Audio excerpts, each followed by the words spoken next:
Nuevamente tengo la posibilidad y el honor de comunicarme con ustedes en el contexto de las actividades que venimos realizando en función de este más que interesante, apasionante tema de la prevención y control de las infecciones asociadas a la atención en salud. Este tema se caracteriza por algunos elementos cruciales que hemos venido abordando en las conferencias y temas pasados. Pero hay uno que resalta por encima de todo y que se convierte en un elemento rector del desarrollo y enfoque de estas IAs. Y es que en la mayoría de los casos, los agentes etiológicos que participan en el desarrollo de las IAs se transmiten por contacto. Esto se convierte en un reto, pero también en una posibilidad que nos permita establecer aquellas medidas pertinentes para romper la cadena de transmisión. Este tema lo abordamos en la conferencia pasada de forma exhaustiva, pero llama la atención de ustedes que si se trata de evitar la cadena de infección, tenemos que interactuar en algunos de estos pasos con vistas a interrumpir la diseminación de la infección. Y esto es lo que hemos hecho al abordar el tema de la esterilización y desinfección. Y veremos más adelante cuán pertinente es, cuán esencial se convierte el hacer uso adecuado de esta poderosa herramienta que está a nuestra disposición. Por cuanto lo cierto es que en la mayoría de los casos se pueden resolver con medidas conocidas. ¿Y cuál es el trasfondo de esta aseveración? Sencillamente que no por conocidas son cumplidas. ¿Qué significa? ¿Y en qué se traduce?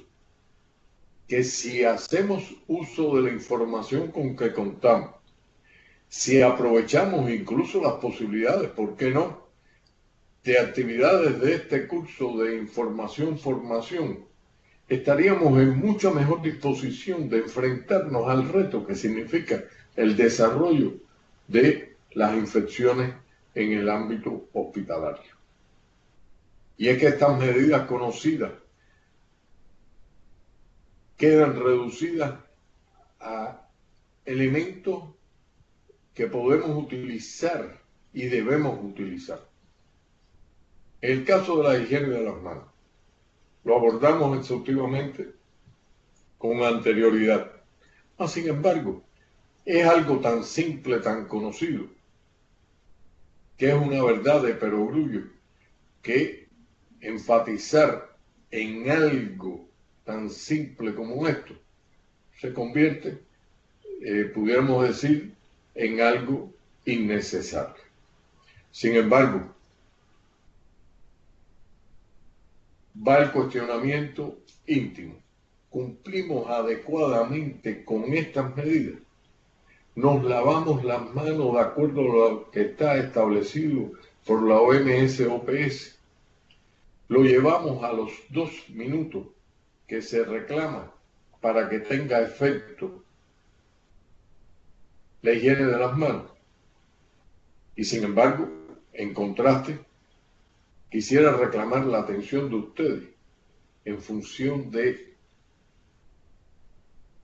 interiorizar este crucial elemento, porque quizás de lavarnos las manos dependa la vida de un paciente. Pero en igualdad de circunstancias está el uso y la protección de los equipos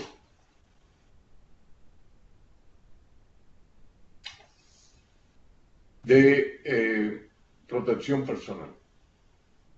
Por ejemplo, el uso de los guantes.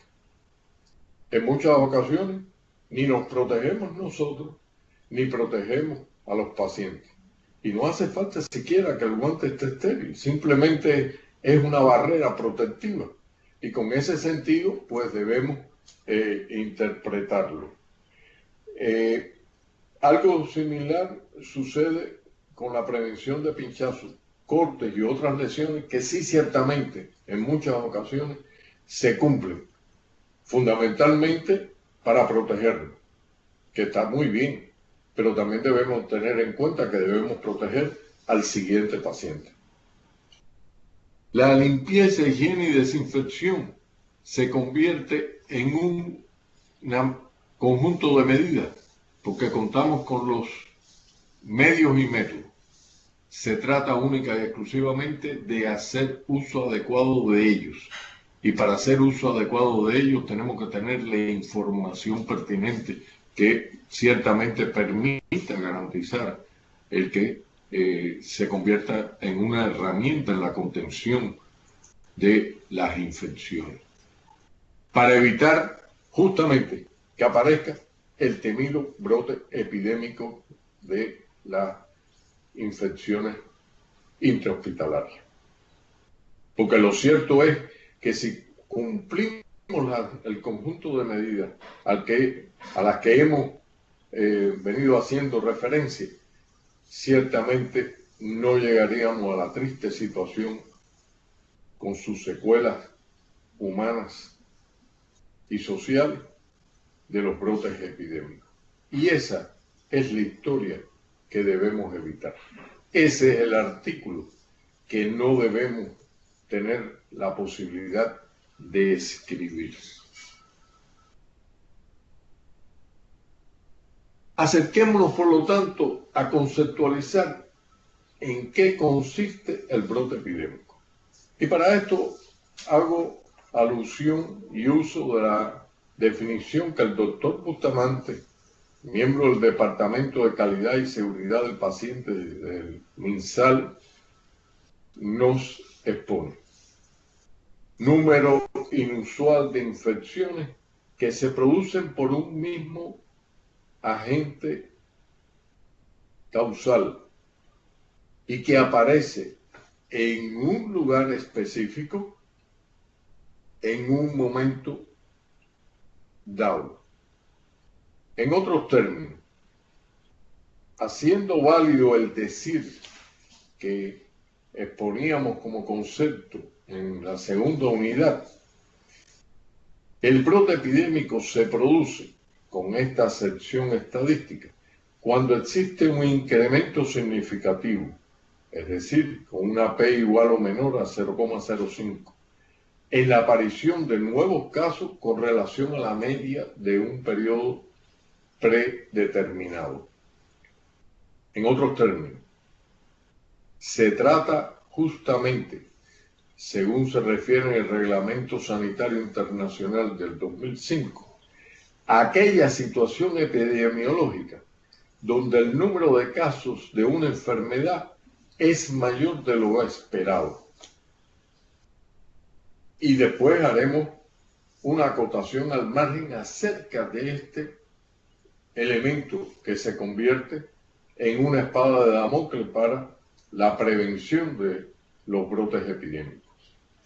Y esto, por supuesto, está definido en función de un segmento de tiempo específico, en un lugar específico, para un grupo de personas particulares. Es decir, se trata no de una condición sine qua non en un país, se trata de puntualizar y precisar del caso particular a la generalización. Y el caso particular es la unidad de atención médica. Pero llamo la atención de ustedes que se trata también de contemplar aquellos casos que se refieren de forma inusual o inesperada. ¿Y por qué quiero enfatizar en esto de forma inusual? Porque forma inusual se puede convertir en un elemento fundamental a la hora de enfrentar la presencia de estos brotes epidémicos. Es el caso del ébola, tan simple y tan sencillo como eso. Es decir, la presencia de un solo caso de ébola ya tenemos que considerarlo como brote epidémico en un país. Y de hecho ha sido así. Ya han sido las medidas, diría yo, de salvación, de atención por parte de la OMS, de todos los países involucrados, en lograr erradicar o al menos controlar el brote epidémico de ébola en la costa occidental africana. Perdón. De ahí la importancia fundamental de tener en cuenta también eventos inusuales e imprevistos que se presentan en un país o una región. Así las cosas, acerquémonos a tener en cuenta aquellos criterios que debemos considerar para definir que se trata de un brote epidémico. Y en este sentido, la aparición de 2 o más casos de la misma enfermedad asociadas en tiempo, lugar y persona es la premisa esencial que ha utilizado la Secretaría de Salud de Colombia, a la cual nos pareció muy interesante por ser de la región, pero por demás por ser muy abarcador en la definición. Porque también incluye el incremento significativo de casos, como habíamos visto con anterioridad. La presencia en un territorio, en un tiempo, como hemos visto, en que se rompen los mínimos y máximos con relación al tiempo de incubación de la enfermedad. Y aquí vienen 2 aspectos que con particular atención quisiera abordar y compartir con ustedes.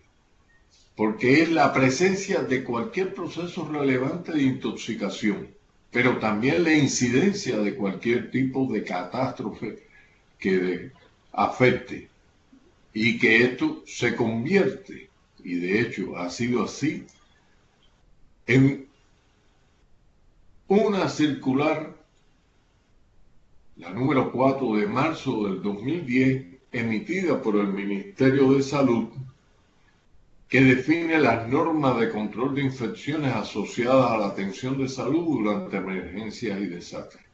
Lamentablemente, en Chile existen vastas experiencias por la frecuencia de terremotos, erupciones volcánicas, el potencial peligro de los tsunamis, los aluviones y demás. Esto ha reclamado la atención de las autoridades sanitarias chilenas y han establecido las normas y procedimientos a seguir en estos casos.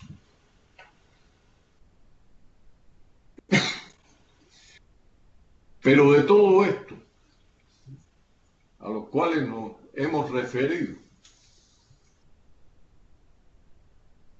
tenemos que hacer hincapié nuevamente en que la única herramienta capaz de evidenciarnos el peligro de una situación anómala, véase, del brote epidémico, es justamente la vigilancia epidemiológica que hemos abordado con anterioridad.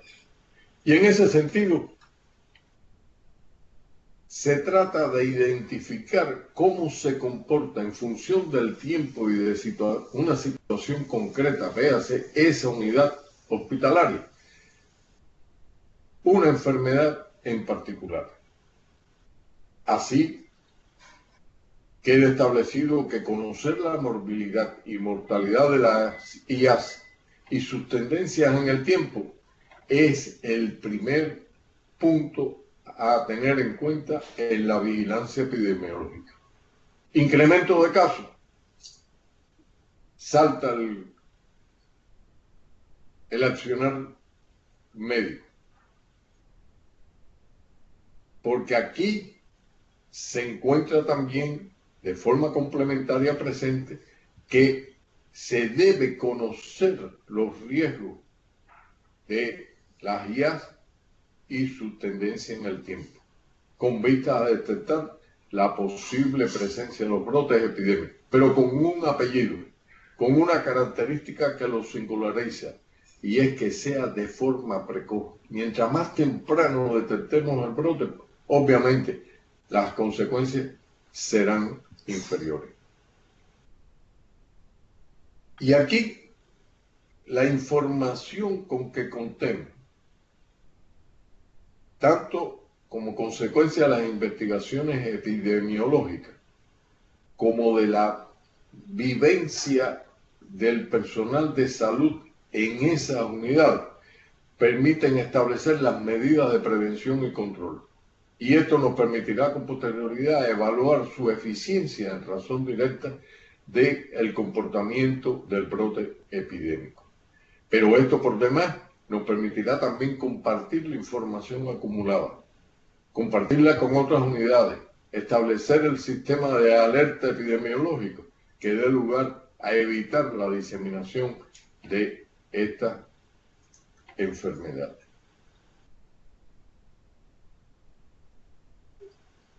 Y aquí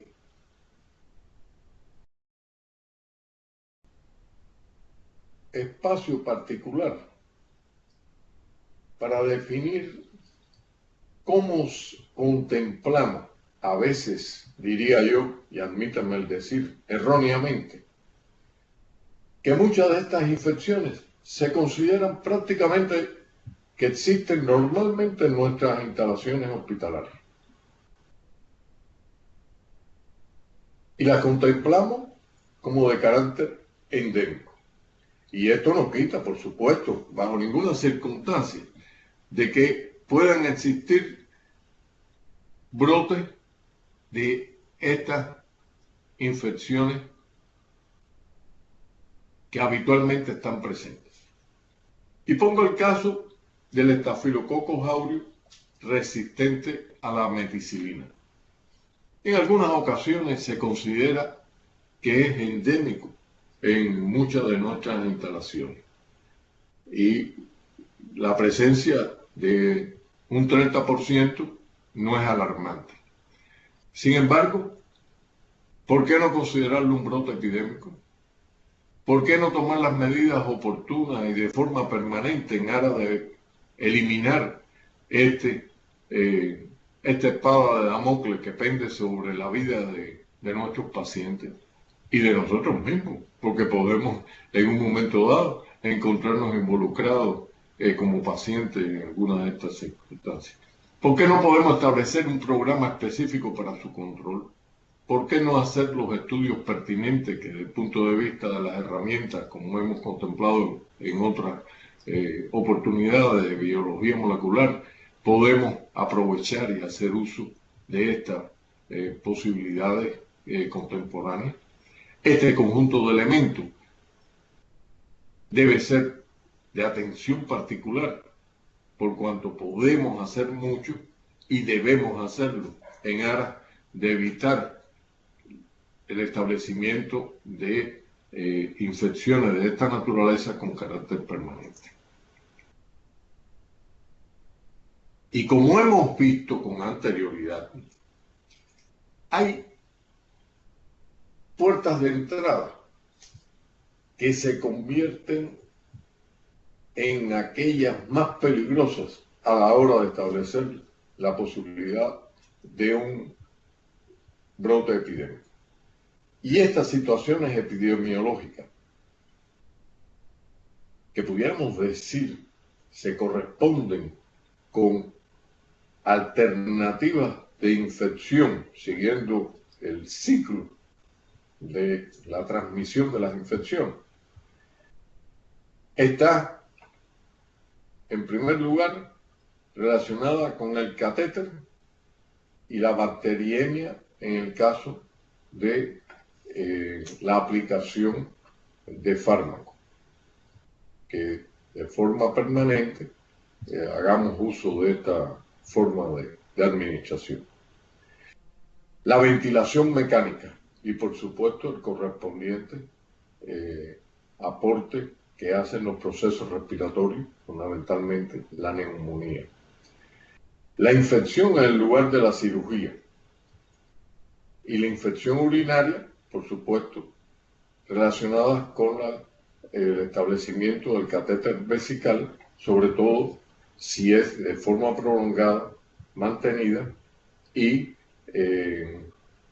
que sea menester su uso de forma prolongada.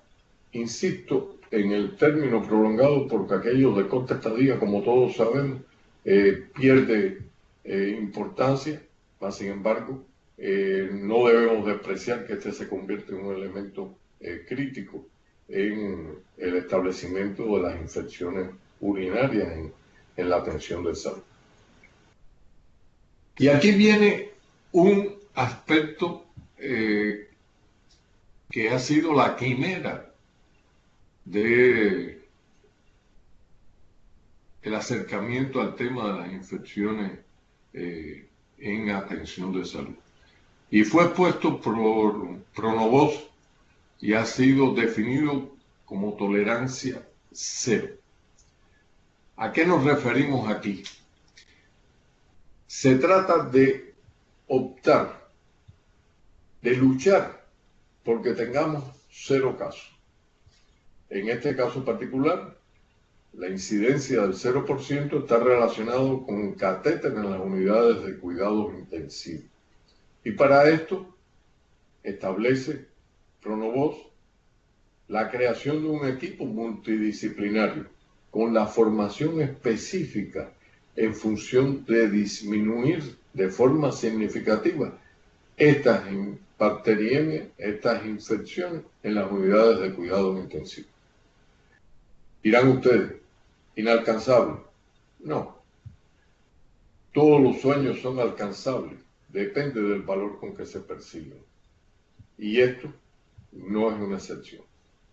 Es una quimera. Trabajemos para acercarnos a ella.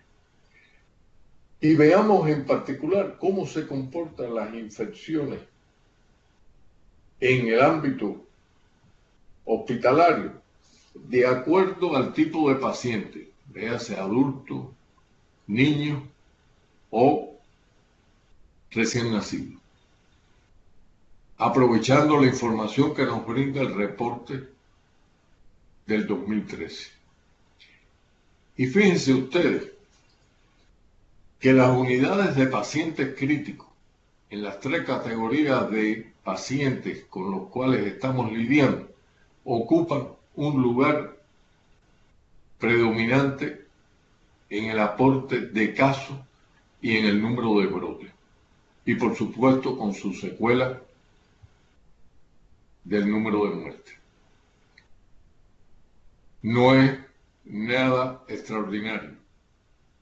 No es ningún descubrimiento esencial que las unidades de pacientes críticos se convierten en los elementos tributarios fundamentales en la formación y consolidación de los brotes epidémicos. Pero acto y seguido aparece la cirugía. Por supuesto, estamos hablando de las infecciones de la herida. En igualdad de circunstancias, la pediatría, más que los recién nacidos. ¿Por qué? Porque en pediatría englobamos aquellos cuadros diarreicos que en muchas ocasiones están relacionados, como hemos visto con anterioridad, con el Clostridium difficile y que lo sustentaremos en el día de hoy con posterioridad. Y esto es un aparte que queremos hacer y resaltar con una información que de seguro ustedes tienen. Nos referimos al brote epidémico de sarampión que ocurrió en junio del 2015 en Chile y que fue reportado a la OMS de forma oportuna. Pero oportuna también y pertinente fue la respuesta del sistema de salud chileno, por cuanto se centraron en alertar a las redes públicas y privadas y a la población, por supuesto, en intensificar la vigilancia para garantizar la investigación de los casos. Fíjense ustedes que esto dio lugar a identificar todas las personas que como contacto de casos sospechosos pudieran estar involucradas. Y por supuesto tomar las medidas oportunas. ¿Con qué objetivo? A interrumpir la cadena de transmisión. Elemento que, por supuesto, fue logrado, fue materializado y gracias a eso no tuvo mayores consecuencias que la presencia de los casos involucrados en el evento que como brote epidémico de sarampión fue aceptado y fue establecido por parte de las autoridades chilenas y de la OMS. ¿Y por qué este se convierte en material de estudio? Porque realmente de forma, diría yo, ejemplarizante, se estableció un conjunto de elementos que dio lugar a que se pudiera establecer las medidas oportunas. Y es el caso del brote epidémico del Zika de abril del 2016. Con un universo, si bien de solo de 2 personas, retomamos la importancia de que en aquellas enfermedades que no están presentes en el país, o sus vectores, como es el caso, la ausencia del mosquito Aedes aegypti, reclamaba por las implicaciones médico-sociales de esta enfermedad de nueva aparición para nosotros, por cuanto desde los años 50, 48, 50 ya se encontraban reportes que anunciaban la presencia de esta, confirmados con posterioridad en el laboratorio, pero ciertamente la sospecha clínico-epidemiológica existía desde aquel entonces. Y no es menos cierto que para el caso chileno es justo que se le haya dado la importancia, por cuanto no existía la enfermedad, fue consecuencia del contacto de 2 personas, una pareja, que por demás viajó a una región afectada, y esa es la causa por la cual se introduce en el país. Pero a resaltar el adecuado mecanismo y funcionamiento del reglamento de reporte sanitario internacional a la OMS. Y este reglamento incluye aspectos operacionales que permiten prevenir la propagación de enfermedades de forma internacional. Este caso del Zika es un magnífico ejemplo. Las medidas oportunas, pertinentes, adecuadas, son las que garantizan que podamos establecer una lucha frontal contra esta temible y desconocida enfermedad. Justamente hace unas 48 horas apareció en los Estados Unidos de América la presencia de un par de casos, disculpen, un par de casos que están vinculados, no están vinculados, mejor dicho, con ningún viaje al exterior, no tienen relación con ningún caso de Zika y sin embargo apareció la enfermedad en estas personas. Estos aspectos operacionales del Reglamento Sanitario Internacional garantiza evitar la transmisión, la diseminación de las enfermedades, tener una respuesta del aparato de salud pública que garantice estas premisas que con anterioridad enunciaba. Pero por otro lado, evita las interferencias innecesarias con el tráfico y el comercio internacional, fundamentalmente el turismo, por cuanto se puede establecer la alerta, pero no es menester aplicar medidas restrictivas al movimiento internacional de personas.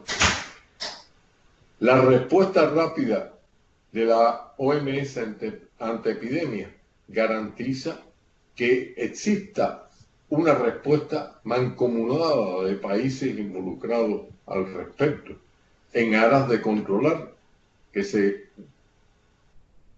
haga presente un brote con carácter internacional.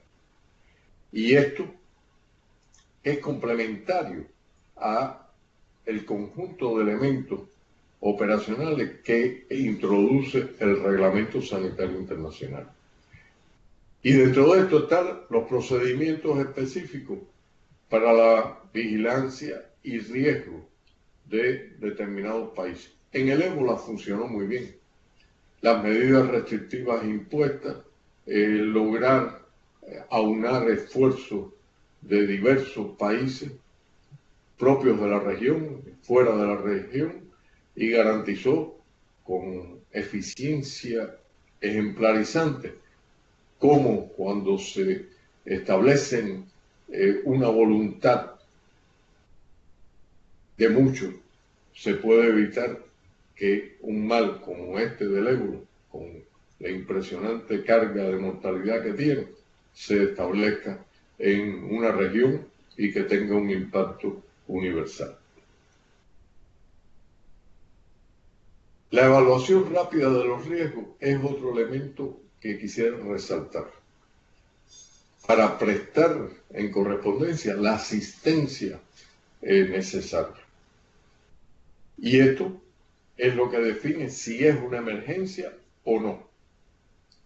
Y el alcance es local, propio del país, es regional o es internacional. Y en correspondencia con esto, pues obviamente estará la respuesta internacional. Así las cosas, debemos tener presente aquellos aspectos relacionados con la investigación de un brote. Es decir, la ruta crítica para definir que realmente se trata de un brote epidémico o no. Y aquí, en primer lugar, y quisiera enfatizar esto, por cuanto hemos visto en algunos trabajos del curso y en algunas respuestas de los test, que no se le da la importancia que reclama el tener presente la necesidad de verificar el diagnóstico, es decir, definir el agente causal del brote epidémico o de la infección en la atención en salud. Y es que esto en los tiempos que corren, con las posibilidades con que contamos desde el punto de vista diagnóstico en los laboratorios de microbiología y las técnicas de biología molecular, y no me cansaré de enfatizar en esto, realmente es imperdonable que no lo tengamos en cuenta y que no sea la primera opción de trabajo cuando sospechamos la presencia de un brote. Conocer cuál es el agente causal, establecer las medidas, y de ahí se derivan las consecuencias no tan solo terapéuticas, sino también desde el punto de vista de desinfección, por cuanto veremos con posterioridad cómo equivocarnos en la elección de un desinfectante, de un agente químico utilizado como desinfectante, se puede convertir en la fuente generadora de un brote epidémico. Y el hecho cierto es que no todos los agentes químicos que usamos como desinfectantes son eficientes frente a un microorganismo particular. Es decir, aquí causa-efecto tiene que estar íntimamente relacionado. Para este agente debemos utilizar como elección, para este agente etiológico, este agente químico. No podemos generalizar frente a una infección cualquier agente químico. No, tienen una correspondencia inequívoca que debemos respetar. Por lo tanto, la definición de la causa del brote es un elemento fundamental a tener en cuenta. Y esto nos definirá o no si existe el brote. Para esto, tenemos que dar lugar a precisar el lugar y las personas infectadas. Y a punto de partida de esto, con las manifestaciones clínicas, el comportamiento epidemiológico, elaborar la hipótesis de qué se trata. Para corroborar esto, nos hace falta los datos y el análisis epidemiológico, con vistas a perfilar, a concretar, a acorralar aquellos elementos conducentes a la hipótesis, con vistas a realizar un estudio más a profundidad. Y de aquí podemos establecer el conjunto de medidas de control y prevención. Que podemos ser exagerados, que podemos extralimitarnos, que podemos equivocarnos, es posible. Pero lo que no debemos dar lugar es a equivocarnos por no hacer al menos lo mínimo necesario, que diría yo debe ser el máximo posible en aras de establecer el control y prevención. Y este acercamiento que está dado por el CDC de los Estados Unidos de América es válido porque realmente es todopotencial, es abarcador de todos los aspectos fundamentales que debemos contemplar en la investigación de un brote. Llevemos esto un poco a la práctica y que se convierta en la regla de oro. Y por eso, a pesar de estar expuesto en el documento textual, enfatizo, porque son los pasos a seguir en la investigación del brote. Reitero, confirmar la existencia del brote, verificar el diagnóstico, definir e identificar los casos, tener actualizados los elementos bibliográficos correspondientes que nos permitan establecer la hipótesis, organizar el equipo de trabajo, tolerancia cero, aplicar la epidemiología descriptiva y establecer la descripción epidemiológica del brote, definir el comportamiento del número de casos en función del tiempo, véase la curva epidémica, conocer la población susceptible para definir el riesgo al cual nos estamos enfrentando. Con la hipótesis trabajar para confirmarla mediante estudios clínicos epidemiológicos de cohortes, casos controles, los estudios de laboratorios ambientales correspondientes y confirmar o refutar la hipótesis planteada mediante la interpretación de los datos. Y que esto nos conduzca a implementar aquellas medidas de control y prevención para dar lugar a la posibilidad de comunicarlos allá. Y esto será objeto de referencia con posterioridad, por cuanto creo que reclama nuestra atención de forma específica.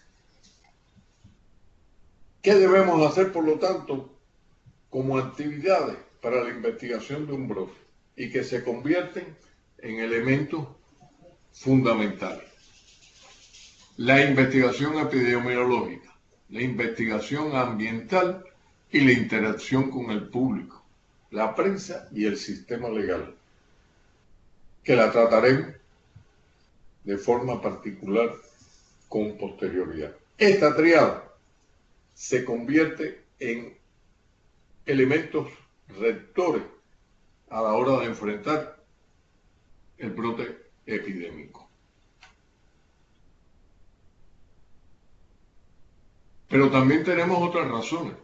Se trata de describir la presencia de nuevas enfermedades o conocer a profundidad otras ya conocidas. Evaluar las estrategias de prevención existentes. Enseñar y aprender epidemiología. Y sobre todo, atender la preocupación pública sobre el brote. No debemos disminuir la importancia de este aspecto. Todo lo contrario, debemos atenderlo de forma prioritaria, junto a las medidas de control. La información se convierte en un arma esencial para poder enfrentar exitosamente un brote epidémico. Y es que esto que hemos puesto como pasos a seguir y actividades a cumplimentar es única y exclusivamente un esquema didáctico. Porque todo esto está íntimamente imbricado, todo esto está íntimamente relacionado. Y esta interrelación es lo que nos garantiza la posibilidad de enfrentarnos exitosamente al brote epidémico. Por lo tanto, estas medidas no podemos verlas como hechos aislados, como aspectos puntuales y que uno es precedente del otro. No, en muchas ocasiones la imbricación de unas con otras da lugar a una interacción dinámica, que es lo que permite implementar medidas de control desde el inicio de la investigación. Y de eso se trata. No podemos pretender que el academicismo nos consuma y que este paso va precedido o es precedente al... No. Actuar de forma dinámica, práctica, sin ser pragmático, sino sencillamente aglutinar todos aquellos elementos que nos pueden conducir a evitar la diseminación de una infección. Y en esta dirección debe crearse una hoja con la recogida de todos los datos. ¿Y qué vamos a recoger ahí? Bueno, aquellos elementos consecuentes con la revisión bibliográfica y que discutidos en un equipo de trabajo nos permitan establecer las consideraciones fundamentales a tener en cuenta en la recogida de datos. Pero por otro lado, de ahí se derivan las medidas. Y en la encuesta epidemiológica tenemos que identificar el caso. Tenemos que tener la información demográfica, la información clínica, incluyendo la cronología de los acontecimientos, cómo se han ido perfilando y desenvolviendo, las pruebas complementarias que tenemos, los factores de riesgo relevantes para la enfermedad en particular que estamos enfrentando como consecuencia de la revisión bibliográfica. Y todo esto nos dará lugar a la descripción del brote. De importancia capital, no tan solo como experiencia para esa propia unidad, sino para otras instituciones de salud del propio país, de la región del país, y por qué no, de otros países que en el futuro pudieran verse afectados o involucrados en el control de infecciones de esta naturaleza.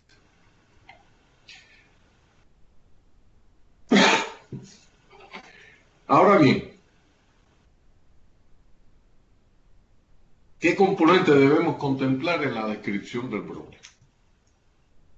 Primero, la persona, es decir, las características de los casos que integran una comunidad específica. Y para esto debemos calcular la tasa de ataque, es decir, el porcentaje de la población susceptible afectada. El lugar, las características, como hemos visto con anterioridad, de las instalaciones, el medio ambiente. No es lo mismo una instalación sanitaria alejada del medio urbano a otra insertada en el medio de un área industrial. Pero también la interrelación, los filtros sanitarios existentes, las medidas de bioseguridad imperantes en el medio, que son las que garantizan, a fin de cuentas, el que exista la posibilidad de romper la cadena de transmisión a la que en ocasiones anteriores hemos hecho alusión. Y el tiempo. El tiempo es el enemigo de muchas cosas. Y al tiempo le echamos la culpa de muchas cosas también. Pero ciertamente aquí se convierte en un elemento crítico.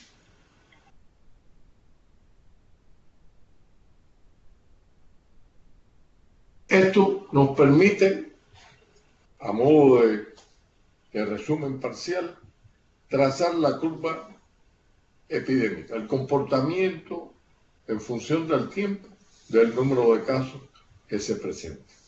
Nos permite retroalimentar las medidas que hemos tomado al evaluar el problema, formular la hipótesis. Y estas medidas de control de infecciones van o no a ratificar nuestra hipótesis. La redacción del informe y la publicación de los artículos referentes al brote son consideraciones fundamentales. Como exponíamos con anterioridad, el desastre de un brote epidémico debe dejar al menos como lección la posibilidad para otros de evitarlo. ¿Cómo identificamos un caso? Con criterios clínicos epidemiológicos y de laboratorio. Y esto nos definirá los criterios de inclusión, la forma de clasificación y la aplicación de las medidas de control. Este conjunto de acciones está contemplado en la definición de casos sospechosos. Como caso sospechoso debemos tener en cuenta los síntomas y signos clínicos sugestivos de que estamos en presencia de una enfermedad en particular. Pero debe ser lo suficientemente abarcador que no dé lugar a que se nos escape un caso. Aquí es preferible ser incluyente, a pesar quizás de no ser totalmente veraces en la inclusión de un caso, pero sí que no se nos escape uno. El caso confirmado es aquel en el cual ratificamos la presencia del agente etiológico, del agente causal de la infección. Así las cosas, tenemos un conjunto de consideraciones que como criterio epidemiológico deben ser rectores en la consideración de cuáles son los factores de riesgo a contemplar en el desarrollo de un brote epidémico. De hecho, está la definición de caso primario. Y son aquellos casos en los cuales han estado expuestos a la fuente de infección. Es la primera oleada de casos. Y aquí pudieran estar presentes, ¿por qué no?, la presencia de casos falsos que pueden influir negativamente, pero insisto, en mi modesta consideración prefiero incluir un caso falso a que se me vaya un caso positivo. Los casos secundarios y terciarios son la consecuencia de lo anterior. El contacto con los casos primarios son los que definen la presencia de un segundo nivel de una casuística que ha estado definida por el caso fuente, es decir, el caso, la persona, el paciente que está en fase de contagio, a punto de partida del caso índice, como aquel que inicia la epidemia. Estas definiciones conceptuales tienen implicaciones prácticas, como ustedes podrán apreciar. Las posibilidades de aislamiento, las posibilidades de tomar medidas de contención, de establecer los mecanismos de desinfección y de control sanitario, se convierten en herramientas cruciales que están íntimamente relacionadas con estas definiciones que de carácter conceptual hemos trabajado. Y aquí quisiera compartir con ustedes algunas experiencias propias de Chile y otras que han sucedido en otras latitudes. En el caso de el Hospital de Urgencia de Asistencia Pública del doctor Alejandro del Río en Santiago, que reporta las infecciones por Clostridium difficile. ¿Por qué este caso tiene importancia específica y que quisiera resaltar? Si tenemos un acercamiento al informe que se deriva, podremos apreciar el cumplimiento escrupuloso de todos los aspectos esenciales a considerar en un brote epidémico. Realmente, el equipo de trabajo es digno de mención y de exaltación de cuán rigurosos fueron desde el punto de vista académico en el cumplimiento de los pasos y las medidas en la investigación epidemiológica. Definen la metodología de trabajo, que los invito, ustedes lo tienen como un anexo en sus materiales de estudio, que la revisen con detenimiento. Vale la pena, si no lo han hecho ya, de beber de esta experiencia.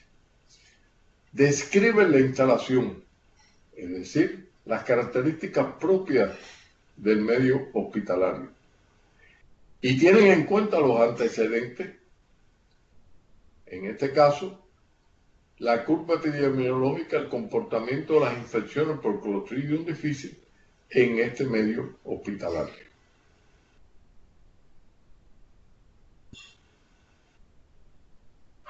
Los factores que están presentes y los propios del hospedero o de los pacientes afectados. Las condiciones ambientales y las interrelaciones asistenciales. Las características propias del agente causal. Aquellas medidas que se han implementado y sus consecuencias. Medidas como el impacto de medidas que se han utilizado. Y por supuesto, que se derivan del caso. Fíjense ustedes que de forma práctica en esta ocasión tenemos registrados los aspectos que hemos venido enunciando, lo único que aquí, lamentablemente, frente a un brote epidémico real ocasionado por el Clostridium difficile en una instalación hospitalaria de Santiago.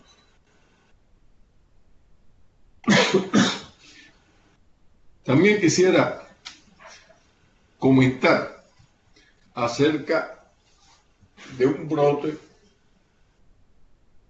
ocasionado por Serratia marcescens y que está íntimamente vinculado a la contaminación con clorhexidina, agente químico usado en la desinfección, fundamentalmente de objetos